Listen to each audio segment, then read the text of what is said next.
The high life. Edward Stone was the kind of man who believed he had everything. A self-made millionaire. Edward built his wealth from a successful career in corporate law and investments. Dressed impeccably in tailored suits and leather Italian shoes, he exuded an aura of confidence and wealth that was impossible to ignore. For Edward, life was about status and control. Each meticulously planned moment of his day reinforced his power, influence, and worth. That Friday evening was no exception. Edward slid into his sleek, black luxury car and cruised through the bustling streets of the city. The weekend buzz had already set in, and he could see people lining up outside bars and restaurants, catching up with friends and unwinding from their work week. But Edward didn't mingle with crowds or frequent trendy, bustling places. His destination was the Silver Spoon, an upscale restaurant known for its exclusive clientele and discreet atmosphere, where the clinking of fine china and the soft hum of classical music created a sense of elegance that suited his taste. As he handed his keys to the valet, Edward glanced at the young man with a slight nod before striding toward the restaurant's entrance. The doorman, recognizing him immediately, opened the large glass door with a respectful, "Good evening, Mr. Stone." Edward barely acknowledged the greeting, his mind already on the exquisite meal he had ordered in advance, a perfect meal served at his favorite table, as always. Inside, the maitre d' escorted him to his usual table. Edward reveled in the subdued lighting, the faint aroma of expensive wine, and the glances of admiration and awe from other patrons who, he imagined, saw him as a paragon of success. He believed he belonged here, among the city's elite, away from the mundanity and chaos of ordinary life. As he settled into his seat, he noticed a different dynamic unfolding across the dining area. His brow furrowed. There, not far from his usual corner table, was a black family. A tall, well-dressed man, a lovely woman with a soft smile, and a young boy, his eyes wide with wonder. They were greeting the maitre d' warmly, as though they too were familiar with the place. Edward felt his jaw clench slightly, his fingers tapping on the polished tabletop. He wondered how this family could have entered his sanctuary of luxury and exclusivity. "James," Edward addressed his waiter, who had approached with a bottle of champagne. "My usual glass." "Yes, sir," James replied, pouring the champagne delicately into the glass. Edward raised it to his lips, watching the bubbles rise as his gaze drifted back to the family. He noted how they moved with an ease and familiarity, as if they frequented places like the Silver Spoon regularly. His eyes narrowed as he scrutinized their attire, their manners, their every gesture. As the family settled into their seats, Edward found his irritation growing. "I wonder how they could afford this place," he muttered under his breath, though loud enough for the waiter and a few nearby patrons to hear. His tone held a disdainful edge, as though he was challenging anyone who dared to contradict his assumptions.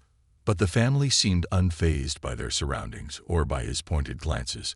They spoke softly among themselves, their laughter a gentle undertone that didn't quite blend with the usual muted murmur of the restaurant.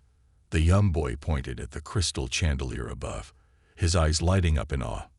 His mother, noticing his fascination, leaned down to whisper something that made him giggle. Their joy struck a discordant note in Edward's mind.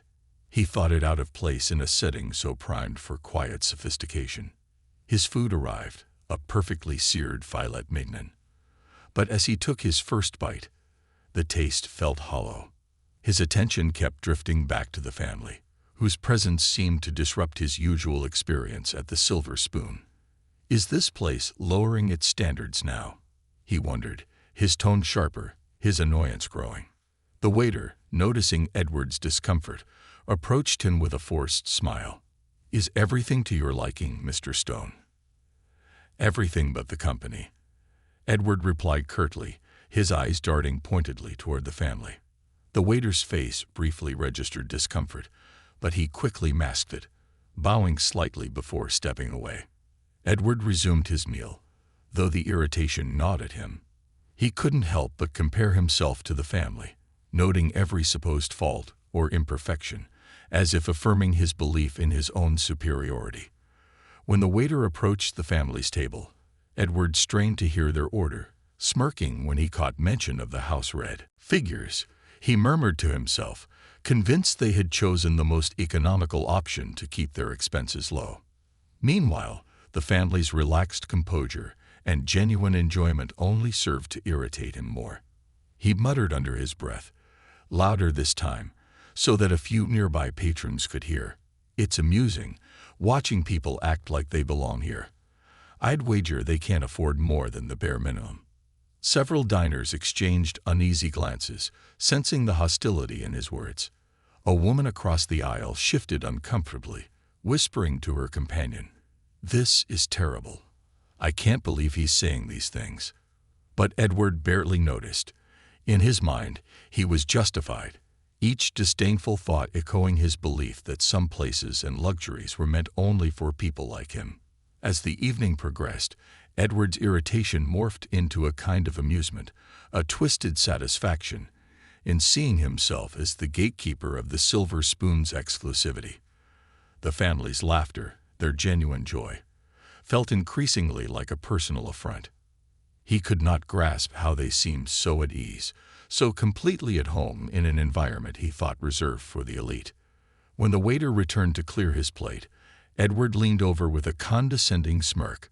"Tell me, James," he whispered, loud enough for a nearby table to hear, "do we get guests like that here often?" The waiter's face flushed with embarrassment. "Sir, we welcome all patrons with the utmost respect," he replied, his voice firm yet courteous. Edward scoffed, rolling his eyes. "Well, I certainly hope this isn't becoming a trend," he said, tapping his finger on the table. The waiter, uncomfortable and clearly unwilling to engage further, merely nodded before retreating. But Edward wasn't done. He cast another look toward the family, his gaze lingering on them as they savored their meal. It seemed, to him, as though they were oblivious to the discomfort they were causing. He couldn't understand how they appeared so confident and unbothered, as if his opinions and judgments were meaningless to them. And in truth they were. For Edward, this evening was supposed to be yet another chapter in his life of privilege and control. But unbeknownst to him, that family was about to change his world forever, in a way he never could have anticipated. The disruptive presence. As Edward continued to eye the family, his irritation intensified. The silver spoon had always been his safe haven, a place where he could escape the chaos of the world outside, a place that, in his mind, was supposed to be free of those he deemed unworthy of such luxury. His mind was so wrapped in this notion of exclusivity that he failed to notice the curious glances and uneasy looks from other patrons. His quiet mutters had become loud enough that nearby diners were catching snippets of his disdainful remarks, and many were beginning to grow uncomfortable. The family, however, remained unfazed. The father, whom Edward had internally dubbed Mr. Out of Place, showed no signs of discomfort or self-consciousness. He moved with a quiet confidence, his gaze calm and composed as he leaned in to listen to his wife and son. Edward could see that the man, Michael, held himself with a quiet strength that didn't need to announce itself. He listened attentively, nodding with genuine interest to whatever his wife was saying, and his hand rested protectively on his son's shoulder. The mother, Sarah, exuded warmth and grace, smiling as she spoke with her husband and son, her movements smooth and assured. Their son, Jacob, was practically glowing with wonder at the elegant ambience. His wide eyes followed every detail, from the shimmering crystal chandeliers to the delicate silverware and neatly folded napkins. Edward watched the boy reach up and touch his mother's hand, whispering something with awe, and she responded with a gentle smile and a nod. For a moment, Edward caught himself feeling something he didn't understand, an unfamiliar pang somewhere beneath his carefully built armor of cynicism. But the moment passed quickly, replaced by a renewed determination to solidify the boundaries of his world. In his eyes, these people were intruding on his sanctuary, bringing a sense of unwelcome disruption that didn't belong here. He had convinced himself that he needed to be the one to restore the sanctity of his cherished restaurant, to remind everyone who truly belonged and who did not. As he considered this, he noticed the family's waiter returning to their table with a bottle of house wine. Edward scoffed under his breath. "Typical," he murmured. "They don't belong here, and they order the cheapest thing on the menu, acting like they can afford it." His sneer didn't go unnoticed by the couple seated next to him. The woman, visibly annoyed, leaned over to her husband, whispering just loud enough for Edward to hear. "Some people just have no decency." Edward stiffened, throwing her a sharp look, but before he could respond, the waiter appeared at his side with a polite but somewhat strained smile. "Is there anything else you'd like, Mr. Stone?" "Yes, actually," Edward said, his voice dripping with condescension. "I'd like to know why this restaurant, which prides itself on exclusivity, has apparently relaxed its standards." The waiter shifted uncomfortably, his professionalism barely masking his irritation. "Mr. Stone," he began cautiously, "the Silver Spoon welcomes all patrons who value our establishment and treat it with respect. We pride ourselves on being inclusive." "Do you?" Edward's smirk was thin and bitter. "Because it seems to me that standards have dropped. Or perhaps this is some new charity initiative, letting just anyone in." The waiter's face tightened as he glanced discreetly around the room, noticing the increasingly uneasy expressions of other diners. With a polite but firm tone, he replied, "Mr. Stone, I assure you, we treat all of our guests with the utmost respect and courtesy." Edward rolled his eyes and muttered something unintelligible under his breath. The waiter took a quick, controlled breath and excused himself, his shoulders tense as he moved away. Edward's focus shifted back to the family, his gaze sharp and unyielding, as he watched them enjoy their meal with an elegance that, in his mind, was undeserved. Michael Harrison, the father, had ordered the lamb, while his wife had chosen the seafood platter. As they dined, their interaction was fluid and warm, their laughter soft but genuine, and their conversation undisturbed by the prying eyes and judgmental stares around them. They seemed to be celebrating something, a special occasion, perhaps. Edward's irritation grew as he wondered why they had chosen his favorite restaurant for their celebration, as though they could intrude upon his space without consequence. Unable to ignore the growing noise around him, Edward decided he had to do something. This disruption had gone on long enough, and he would be the one to reestablish order. With his gaze locked on the family, he rose from his seat, adjusting his suit jacket before making his way over to their table. The room grew noticeably quieter as other diners watched in alarm, sensing the tension in Edward's purposeful stride. Sarah and Michael looked up, caught off guard by Edward's sudden approach. Jacob, too young to understand the unfolding drama, merely looked up at Edward with wide, innocent eyes. "Excuse me," Edward said, his voice laced with sarcasm. "I couldn't help but notice that you seem enthusiastic about dining here.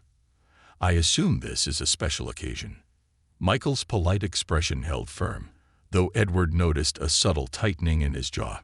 "Yes, we're celebrating my wife's recent success," he replied, his voice calm and unwavering. "She just launched her first children's book, and it's doing quite well." "Oh, a children's book," Edward drawled, his tone mocking. "How charming. And you decided to celebrate here. I suppose everyone should have the chance to feel like they belong. Occasionally." Sarah's face remained composed, though Edward saw a flicker of hurt in her eyes. Michael, however, did not flinch. He looked directly at Edward, his gaze steady, almost as though he were looking through him rather than at him. "I'm sorry," Michael said, his voice gentle but firm. "Is there something about our presence here that troubles you?" Edward felt a surge of indignation. He wasn't used to people speaking back to him with such calm confidence, especially in response to a not-so-subtle insult. "Troubles me," he replied, chuckling bitterly. "Let's just say that the Silver Spoon is a place for a certain class of people. We have standards here, and, well, I'm surprised, that's all. Surprised to see that the doors seem to be open to anyone willing to step in." Sarah's hand rested gently on Michael's arm, her expression a mix of compassion and strength. Her calm, steady demeanor only seemed to irritate Edward further. "Mr. Stone, is it?" she asked. Edward nodded curtly, his jaw clenched. "Well, Mr. Stone, I'm sorry if our presence has disturbed you. But we're here to celebrate, and we'll do so with or without your approval." A few nearby patrons nodded subtly, their support for the family apparent in their quiet glances and subtle smiles.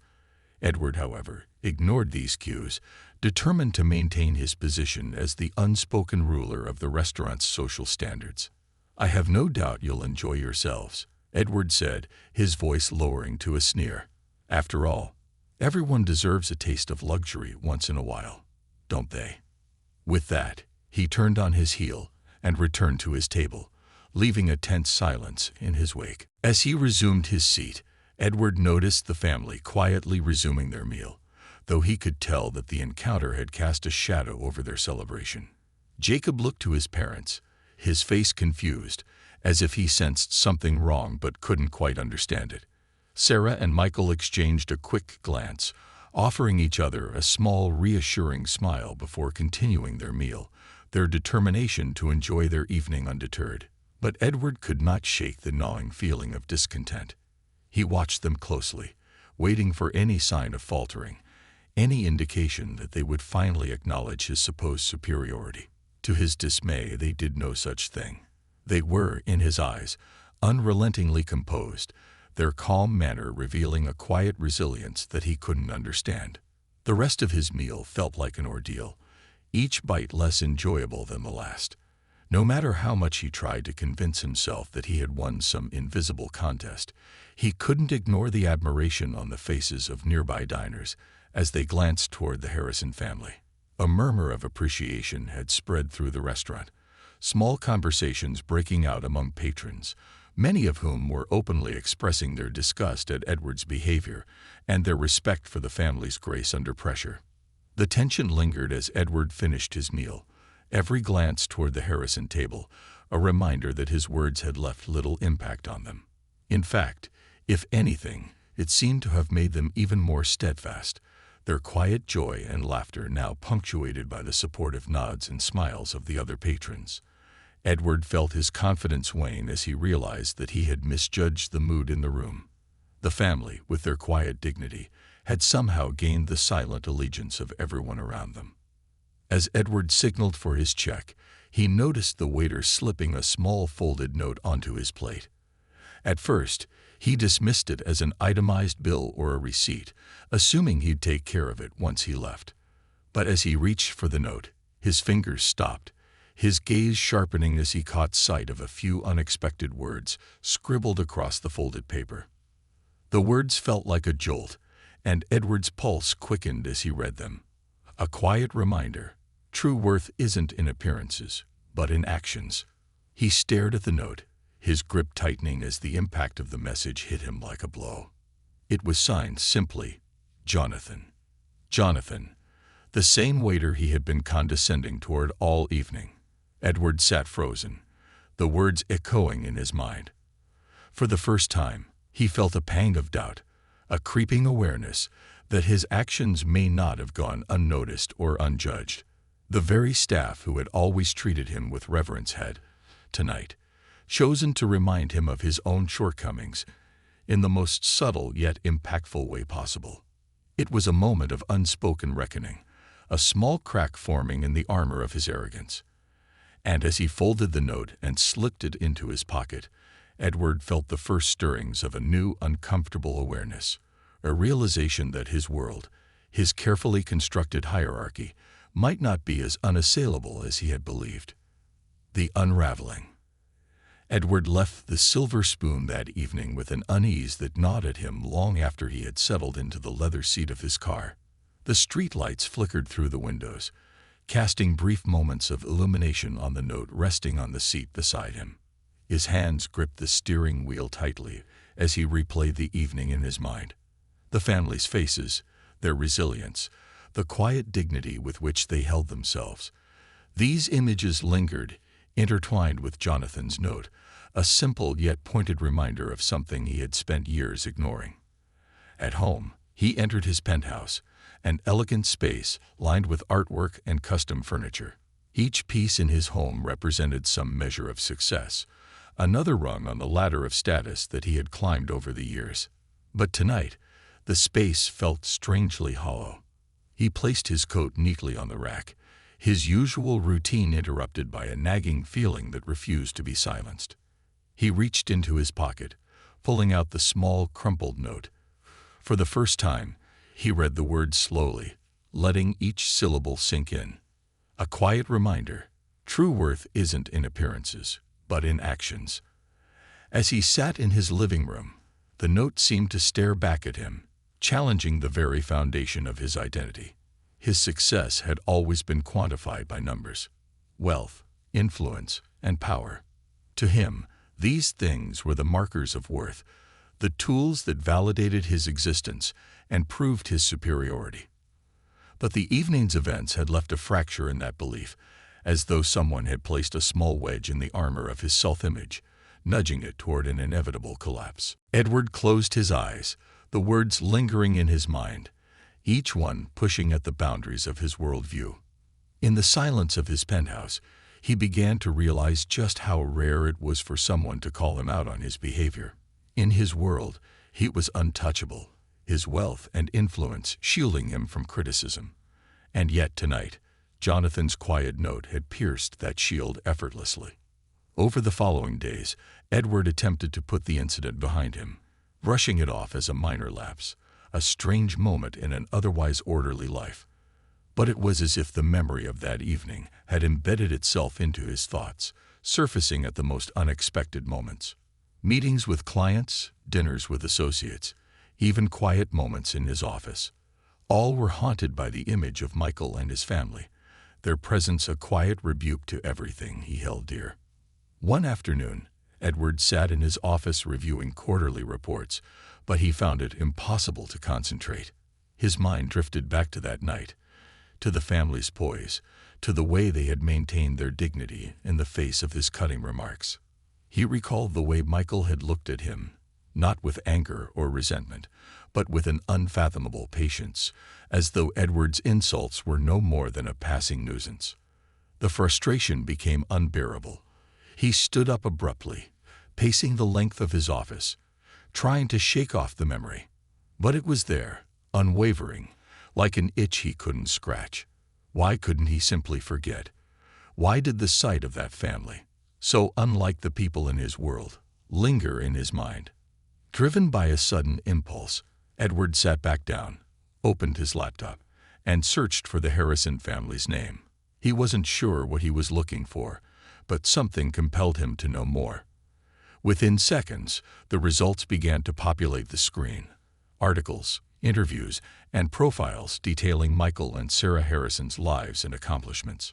To his surprise, Edward discovered that Michael Harrison was a successful entrepreneur in his own right. He was the founder of a chain of community-centered grocery stores that focused on providing affordable, quality food to underserved areas. Unlike Edward's world of high-stakes investments and cutthroat deals, Michael's business had a decidedly different focus: community. He had built his stores with the intention of serving neighborhoods that larger corporations had overlooked, offering not just food but dignity and respect to those who needed it most. Sarah Harrison, on the other hand, was a well-regarded children's author and illustrator. Her books, Edward found, were known for their gentle, compassionate messages, stories that taught young readers about kindness, resilience, and acceptance.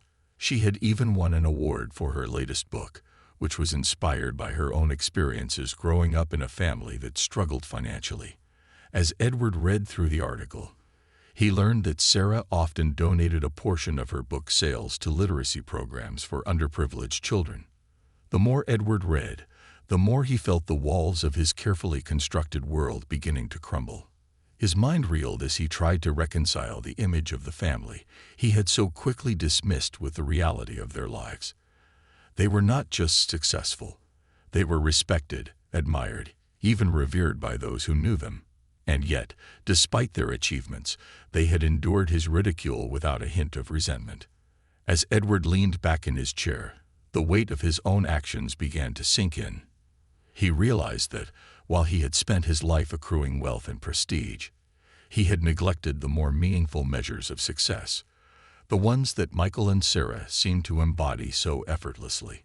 He had pursued power with single-minded determination, his actions shaped by a belief that he deserved everything he had simply because he was willing to fight for it. But as he read more about the Harrison family, he couldn't help but feel a gnawing sense of inadequacy. In the following weeks, Edward found himself drifting through his life with a newfound restlessness. The people in his world seemed different now, their conversations hollow and predictable. Meetings with clients felt repetitive, filled with the same discussions of profit margins, quarterly goals, and market trends. He began to notice the superficiality of the social circles he moved in, the way people flattered him for his wealth, while hiding their own ambitions beneath thinly veiled smiles. At a charity gala one evening, Edward found himself at a table with several influential businessmen, all of whom were exchanging stories about recent acquisitions and investment strategies. But where Edward would usually relish such conversations, tonight he felt a distinct sense of detachment. Their words seemed to echo emptily in his mind, as though he were listening from a distance. "Edward, are you all right?" one of his acquaintances asked, a look of concern crossing his face. Edward forced a smile, nodding politely. "Just a bit distracted," he replied, though even he didn't fully understand what was bothering him. He couldn't tell them, of course, that he had been haunted by the memory of a family he had tried to belittle, a family whose quiet strength and dignity had somehow unraveled the fabric of his identity. As the weeks turned into months, Edward's life took on a kind of dissonance, each day pulling him further away from the values he had once clung to so fiercely. He began questioning his decisions, scrutinizing the purpose behind every action, wondering if his achievements were truly as valuable as he had believed. The more he reflected, the more he found himself drawn toward the kind of work that Michael and Sarah had devoted their lives to. Work that created value not just for him, but for others. One evening, driven by a restless urge he couldn't quite explain, Edward returned to the Silver Spoon. The restaurant held a different meaning for him now, no longer a fortress of exclusivity, but a reminder of his own shortcomings. He was greeted warmly by the doorman, who still remembered his name, and escorted to his usual table. But as he looked around the familiar surroundings, he felt a strange hollowness in the opulence that had once comforted him.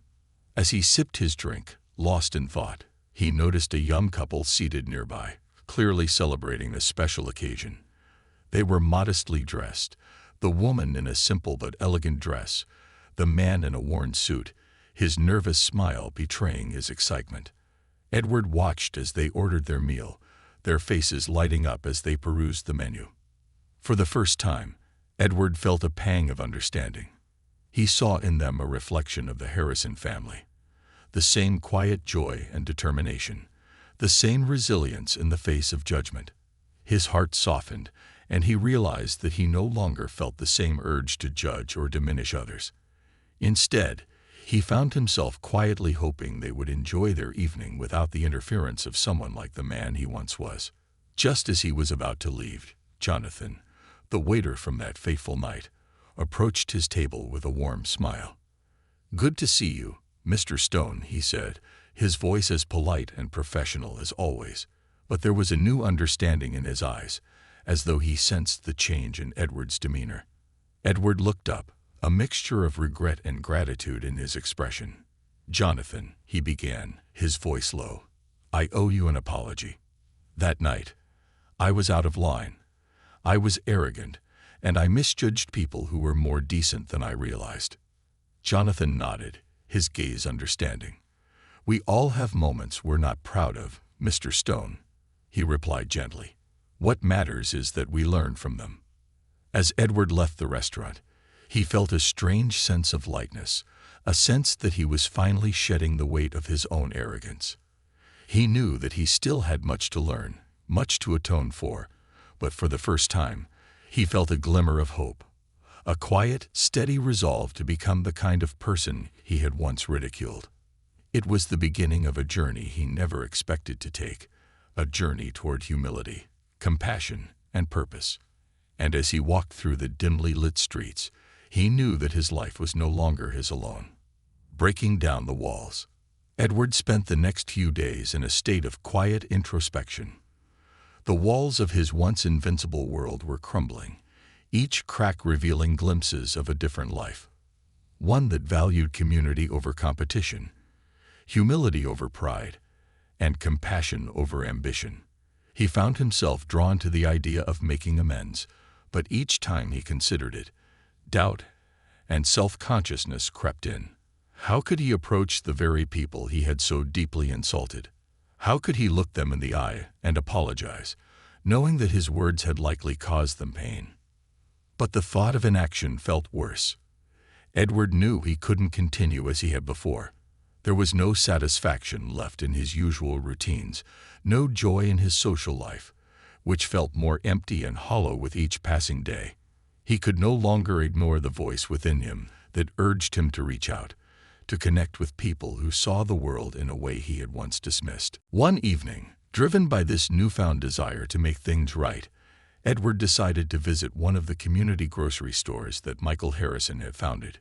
He arrived at a modest brick building in the heart of an older neighborhood, one that had been forgotten by larger corporations and overlooked by the city's gentrified development projects. The store was small but bustling, its windows displaying colorful posters about weekly specials, community programs, and local events. There was a sense of warmth and familiarity in the atmosphere, a feeling of welcome that contrasted starkly with the sterile, impersonal establishments Edward was used to frequenting.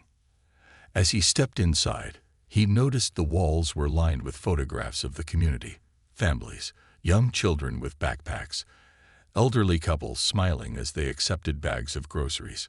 Some of the shelves were filled with fresh produce, while others held pantry staples and everyday necessities. A small board near the entrance listed upcoming workshops, a nutrition class, a job skills seminar, and a family story time. Edward realized that this place was more than a store. It was a lifeline for the neighborhood. He wandered through the aisles, observing the people around him. Families shopped together, children laughed as they trailed behind parents, and elderly customers greeted each other warmly. It was a community in every sense, people looking out for one another and finding connection in simple acts like sharing recipes and giving advice on meal planning. Edward was struck by the kindness he saw. Cashiers greeting everyone by name, patrons helping each other reach for items on high shelves. It was a world far removed from the cold, transactional spaces he inhabited, and the contrast left him both awed and ashamed.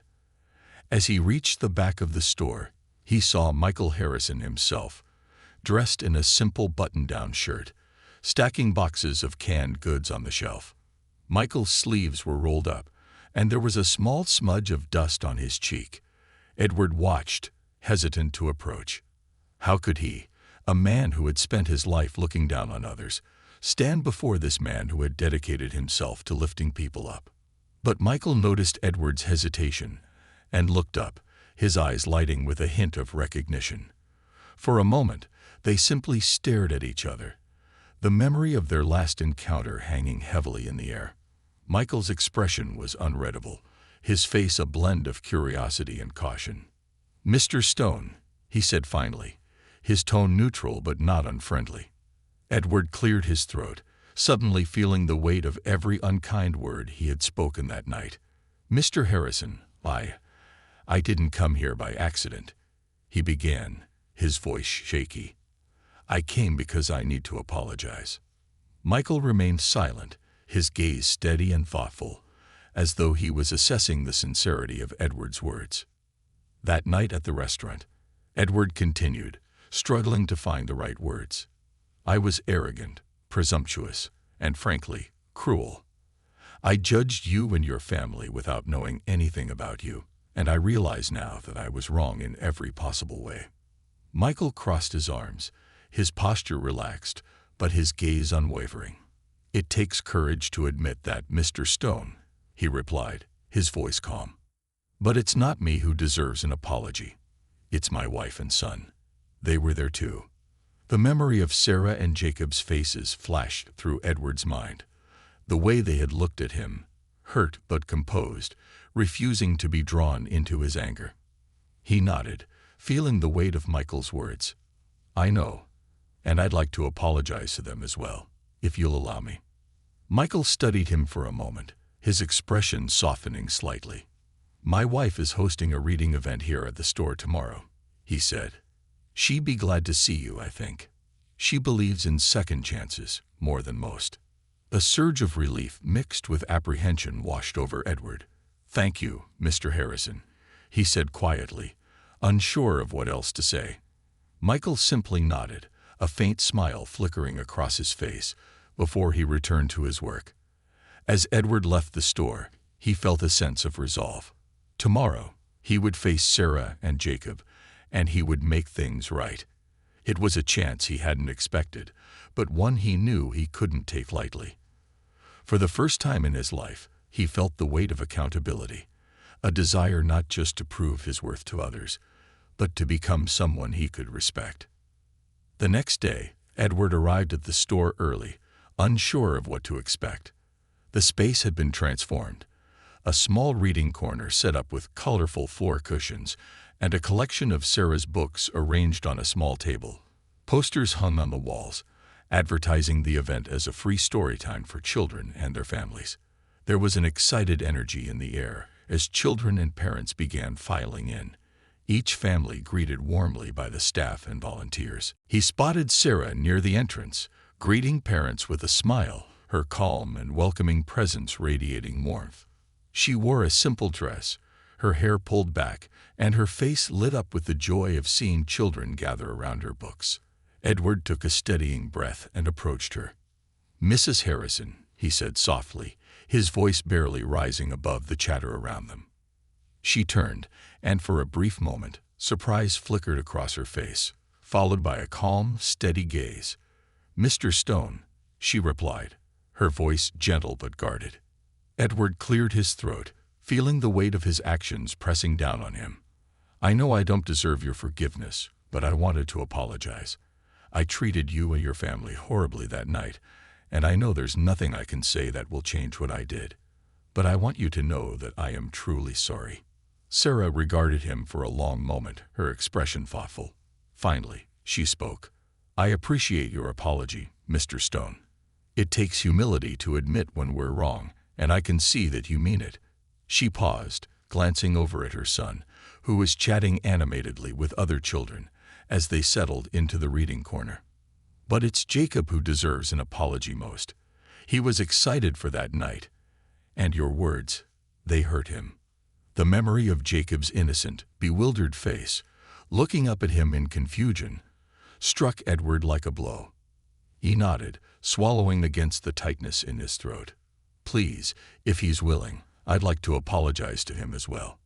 She looked at him for a moment, as if weighing her decision, before giving a small nod. Wait here, I'll bring him over. As she walked toward her son, Edward's pulse quickened. He felt an almost overwhelming urge to run, to escape the vulnerability of the moment. But he stood his ground, knowing that this was something he couldn't avoid. Moments later, Sarah returned, guiding Jacob by the hand. The boy looked up at Edward with wide eyes, his face a mixture of curiosity and lingering hurt. Jacob, Edward began, his voice gentle, I want to say that I'm very sorry for how I treated you and your family. I was wrong, and I hurt you with my words. I understand if you're still upset, but I want you to know that I am truly sorry. Jacob looked at him, his young face thoughtful. Why did you say those things? He asked, his voice small but steady. The question caught Edward off guard, and he felt his throat tighten. How could he explain years of prejudice, arrogance, and entitlement to a child? He took a deep breath, choosing his words carefully. Because I thought that having a lot of money and nice things made me better than other people. But I was wrong. Those things don't matter as much as I thought they did. Jacob considered this, his gaze steady. My mom says everyone should be kind, he said, even if they don't have a lot of money. Edward felt a pang of shame and admiration for the boy's innocent wisdom. He nodded, his voice thick with emotion. "Your mom is right, Jacob. I should have been kind, and I wasn't. I'm sorry for that." The boy's expression softened slightly, and he glanced up at his mother, who nodded encouragingly. "Okay," he said quietly. "I forgive you." A sense of relief washed over Edward, gratitude filling his heart as he looked into the boy's forgiving eyes. "Thank you, Jacob. That means a lot to me." The boy offered a small smile before joining the other children at the reading corner, his young heart resilient and open, ready to move on. Sarah watched her son with a look of quiet pride before turning back to Edward. "Forgiveness can be a powerful thing," she said softly, her eyes kind. "And I hope it's something you carry forward with you." Edward nodded, her words settling deeply within him. "I will," he promised, his voice steady. "Thank you, Mrs. Harrison. You and your family, you've given me more than I deserve." She gave him a small smile, her eyes warm. "Just remember, Mr. Stone, change is more than words. It's about action." As Edward left the store, he felt a weight lift from his shoulders. For the first time in years, he felt a sense of peace, a glimmer of purpose that transcended his own ambitions. The Harrison family had given him a chance to confront his past, to begin the slow, deliberate journey toward becoming a better man. And he knew, deep within, that he wouldn't let this chance go to waste. That evening, he sat alone in his penthouse, reflecting on the day's events. The walls of his world had been breached, the foundations of his beliefs challenged and shaken. But he felt no loss, no regret, only a quiet determination to rebuild, this time with humility, compassion, and integrity. Embracing change. In the weeks following his apology, Edward found himself returning to Michael and Sarah's community store more often than he had anticipated. What had begun as a simple attempt to make amends had grown into something much deeper, a need to understand, to learn from people whose lives he had once dismissed as inferior. Every time he stepped through the store's doors, he felt a subtle but powerful transformation. The store became a refuge, a space where he could leave behind the cold ambition of his former world and immerse himself in a community that valued connection over status. One afternoon, as Edward wandered through the aisles, he noticed Michael talking to an elderly man near the entrance. The man's face was lined with years of hardship, but his smile was warm, his handshake firm as he greeted Michael with genuine affection. They exchanged a few words before Michael handed the man a bag of groceries, patting him on the shoulder in a gesture that spoke of friendship and trust. Edward watched, struck by the ease and warmth with which Michael interacted with people of all backgrounds, treating each one with respect and kindness. It was a quality that Edward had rarely seen in his world. The interactions in his life had always been transactional. Client meetings, business deals, networking events. Everything he did was driven by a pursuit of profit or power. But here, there were no ulterior motives, no expectations of return. People helped each other simply because it was the right thing to do. Michael spotted Edward standing near the shelves and waved him over with a friendly smile. "Edward, good to see you again," he said, his voice warm. "Good to see you too, Michael," Edward replied, feeling a mix of respect and admiration for the man before him. He hesitated, unsure of how to express the thoughts swirling in his mind. I've been thinking about the way you run this store," he began, his voice unsteady. "How it's more than just a business. It's like a second home for people here." Michael nodded, his gaze thoughtful. "That's the goal, Edward," he replied. "When I started these stores, I wanted them to be a place where people felt valued, where they knew they could count on us not just for food, but for support, for kindness. Community isn't just a word to us, it's a way of life." Edward felt a pang of shame as he thought of his own business dealings. In his world, community was a tool, something to be leveraged for personal gain or corporate advantage. He realized that he had never truly understood what it meant to build a community, to create something that served others selflessly. As he continued to visit the store, Edward found himself drawn into the rhythm of the community. He began volunteering, helping stock shelves, and even occasionally bagging groceries. Each shift taught him something new, from the patience of listening to a customer's story to the humility of serving people without expectation. Over time, he noticed that the customers had come to recognize him. They greeted him warmly, sometimes with surprise, but always with kindness. Some even remembered his name, and Edward found himself cherishing these simple exchanges, the way people connected with each other in ways that his old life had never offered. One evening, as the store was closing, Michael invited Edward to join him for a cup of coffee at the small cafe next door. They found a quiet table by the window, watching as people passed by on the street outside, their lives as rich and varied as the stories Edward had come to know over the past weeks. "I wanted to thank you for giving me this chance, Michael," Edward said, his voice filled with sincerity. "I don't think I understood what I was missing all these years." Michael regarded him with a gentle smile. "Edward, life has a way of teaching us the lessons we need when we're ready to learn them. You're here because you wanted to change, not because anyone forced you." Edward nodded, feeling a deep sense of gratitude. He took a sip of his coffee, gathering his thoughts. "I've been thinking about how I've lived my life. All these years, I thought success was about being the best, about accumulating wealth and power. But now, I see how empty that really was." Michael leaned back, his expression contemplative. "It's a common belief, Edward. Society tells us that our worth is measured by what we own or how much influence we wield. But true worth, that's measured by how we treat others, by the impact we have on the lives around us." Edward felt the weight of those words settle over him, each one a reminder of the man he had been and the man he wanted to become. "I want to do more than just apologize, Michael," he said, his voice filled with determination. "I want to make a difference. I want to contribute, to give back. But I don't know where to start." Michael's smile widened. "Then start where you are. We're always looking for people who can help. Our foundation is working on expanding a few programs, actually. If you're interested, I'd be happy to introduce you to the team." Edward's heart quickened with excitement. The thought of being a part of something meaningful, something that served others, filled him with a sense of purpose he had never known. "I'd love that," he replied, his voice steady with conviction. The next day, Edward found himself at the Foundation's office, a modest space filled with the hum of activity. Volunteers and staff bustled around, discussing upcoming events, organizing supplies, and preparing for various outreach programs.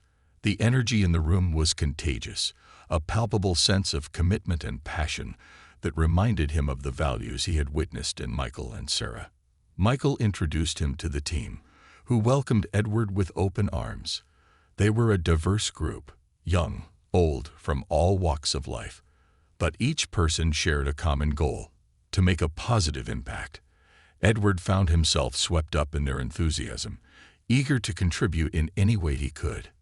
He started small, helping with administrative tasks, learning the ropes of the organization. Over time, he became more involved, assisting with program development and brainstorming new initiatives to expand their reach. One of his favorite projects was a job training program that provided resources and mentorship to people struggling to find stable employment. He saw firsthand how the Foundation's work changed lives, offering not just financial support, but dignity, confidence, and hope. As the weeks passed, Edward noticed a transformation within himself. The desire to help, to serve, had become more than an obligation. It was a source of fulfillment, a purpose that went beyond his own ambitions. He began to understand that real power wasn't about control or domination. It was about lifting others up, about using his influence to create opportunities for those who had been overlooked.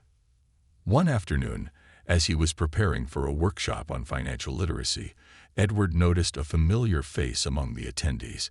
It was Jonathan, the waiter from the Silver Spoon, the man who had quietly handed him the note that had changed his life. Jonathan met Edward's gaze, a small smile crossing his face as he took a seat. After the workshop, Edward approached him, his heart pounding with a mixture of gratitude and humility. "Jonathan," he began, his voice quiet, "I don't think I ever properly thanked you. That note, it made me question everything I thought I knew." Jonathan nodded, his expression calm and understanding. "Sometimes, a gentle reminder is all we need to see things differently," he replied. "I could see that you weren't a bad person, Edward. You were just lost." Edward felt a surge of emotion, a sense of relief mixed with gratitude. "I was, but thanks to you, and to the Harrisons, I found something better, something real." Jonathan's smile widened, his eyes warm. "Then I'm glad. The world needs more people who are willing to change, who are willing to put their pride aside, and do something good." Their conversation lingered in Edward's mind as he continued his work with the foundation. Every project, every volunteer shift, every conversation with the people he met was a reminder of the life he had left behind and the new path he was forging. He was no longer the man who sat in the corner of a luxury restaurant, judging others from a pedestal of wealth and status. He was now a part of something larger, something that transcended the narrow boundaries of his old world. Edward's involvement with the foundation deepened over time. He became a driving force behind new initiatives, using his business acumen and connections to secure funding for projects that extended beyond the local community. He spearheaded efforts to expand the job training program, reached out to local schools to implement after-school tutoring services, and even helped create a scholarship fund for underprivileged students. In one of the most transformative moments of his journey, Edward accompanied the foundation on a trip to a nearby town that had been hit hard by economic hardship. The team set up a pop-up pantry and a resource center, offering meals, job counseling, and basic medical services. Edward spent hours talking with people, listening to their stories, their struggles, and their dreams. For the first time, he felt truly connected to the world, to the lives of people he would have once dismissed without a second thought. One evening, as the event was winding down, Edward noticed a young woman sitting alone, her hands clasped tightly in her lap. He approached her, sensing that she needed someone to talk to. She introduced herself as Emily, explaining that she had recently lost her job and was struggling to make ends meet. As she spoke, Edward listened intently, offering words of encouragement and sharing his own journey of transformation. "Life can change in ways we don't expect, Emily," he told her, his voice filled with empathy. "I was once blinded by my own pride, thinking I knew everything. But I've learned that real success isn't about money or power. It's about compassion, about helping each other rise." She looked at him, her eyes brimming with gratitude. "Thank you, Mr. Stone. I needed to hear that." As he left that evening, Edward felt a sense of peace that he had never known. The man he had once been seemed like a distant memory, a shadow fading in the light of his new purpose. He no longer felt the need to prove himself, to assert his worth through wealth or power. Instead, he found fulfillment in lifting others, in being a part of something that made the world a little brighter, a little kinder. Each day, he carried with him the lessons he had learned from the Harrison family, from Jonathan, and from the people he served. He had built a new life, a life rooted in humility, compassion, and integrity, a life he could finally be proud of. And as he looked toward the future, he knew that he was ready to continue this journey, to embrace the path of change with an open heart and a steady resolve. A legacy of kindness. Months passed, and Edward's life took on a rhythm he had never imagined. His days were filled with purpose, each one a step toward building a life that stood in stark contrast to the hollow pursuit of wealth he had once valued so highly. Edward's work with the Harrison Foundation had not only changed him, it had woven him into the fabric of a community that valued integrity, kindness, and mutual support. He had become a regular fixture in the lives of the people he once viewed with indifference, his presence a symbol of transformation, humility, and compassion. As his involvement with the foundation deepened, Edward took on a new project, one that challenged him in ways he hadn't anticipated. He was spearheading the development of a community center, a space that would provide resources, support, and education to families in need. This wasn't just another venture to him.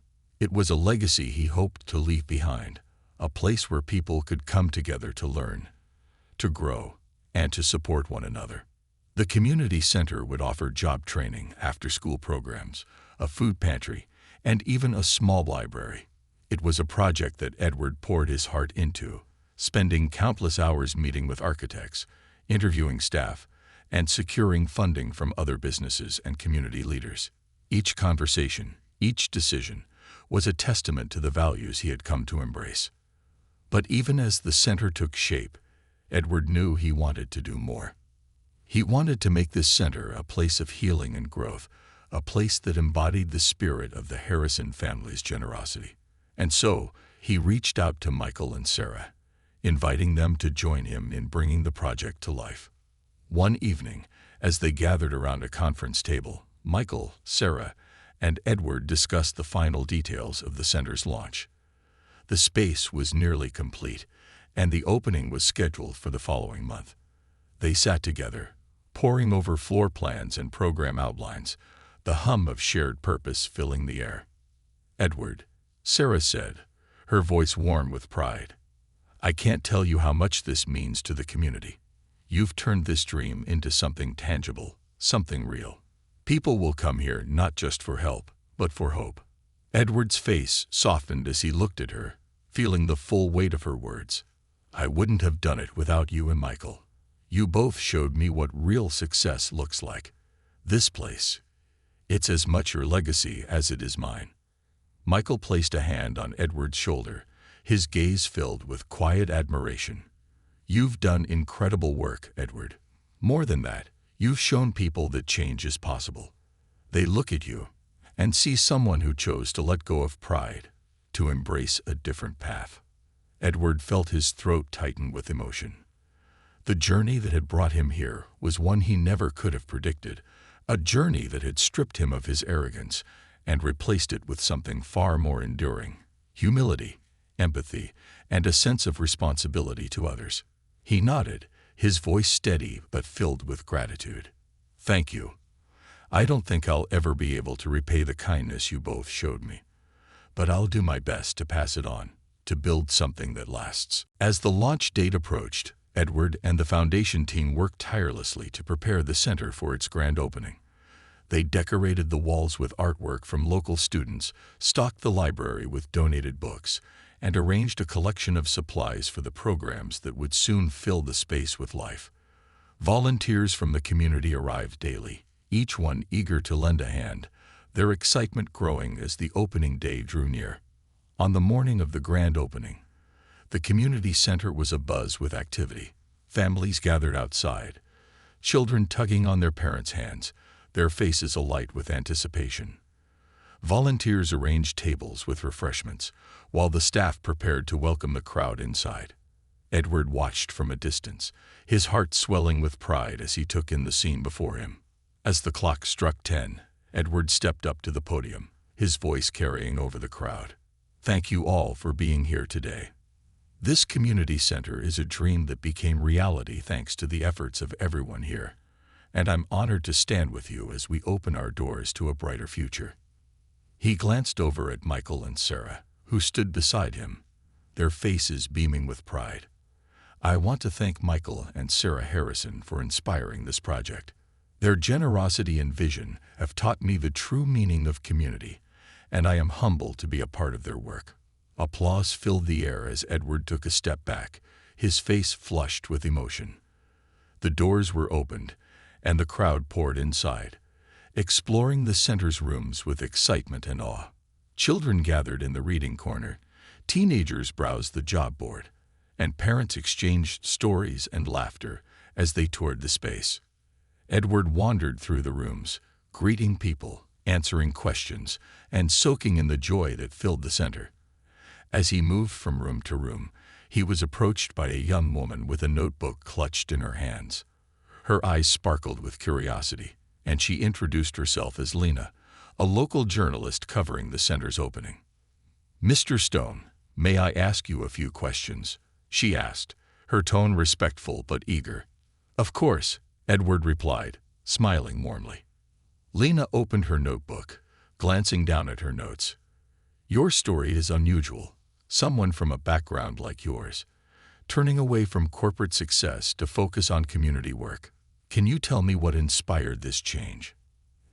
Edward hesitated, the weight of his journey pressing down on him. How could he explain the profound transformation he had undergone? The shedding of a lifetime of privilege and entitlement. He took a deep breath, choosing his words carefully. A few years ago, I would have defined success as wealth, power, and influence, he began, his voice thoughtful. But life has a way of showing us what truly matters. I met people who live with purpose, who build their lives around helping others rather than serving their own ambitions. Michael and Sarah Harrison, and the community here, they opened my eyes to a different kind of success, one that isn't measured in dollars, but in kindness, in compassion, in making a difference.